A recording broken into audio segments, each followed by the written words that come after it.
আপনারা দয়া করে জুলাইয়ের স্লোগানগুলো আবার নতুন করে শুনবেন। দেয়ালে দেয়ালে আমাদের শহীদেরা রক্ত দিয়ে যেই স্লোগানগুলো লিখে দিয়েছিল, যেই আগামী বাংলাদেশের বুনন তৈরি করেছিল, সেগুলো আবার নতুন করে বিমানে যেতে যেতে মোবাইলে শুনবেন এবং পড়বেন।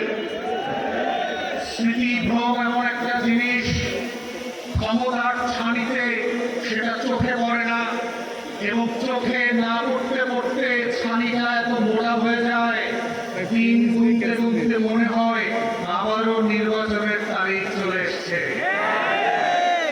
এবং সেই নির্বাচনের তারিখের সময় কি বিমান আসবে না নির্বাচনের দিন ঘোষণা হবে, সেটা নির্ভর করছে আপনি 24শে জুলাইয়ের প্রত্যেকটা দিনের স্লোগানগুলো কতটুকু মনে রেখেছিলেন। দেয়ালে দেয়ালে আমাদের শহীদের উত্তরসূরিরা বারবার লিখে দিয়েছিল, লাখো শহীদের রক্তে কেনা দেশটা কারো বাপের না।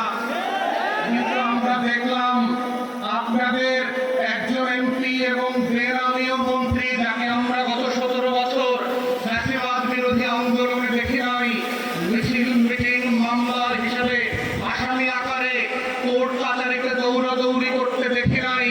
তিনি তার এলাকার 4টা ইউনিয়নের নাম নিজের নামে লিখে দিলেন।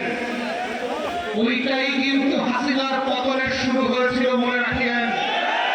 4,500 কোটি টাকা গত 17 বছরে হাসিনা শুধু খরচ করেছে বাপের নামে আর বংশের নামে।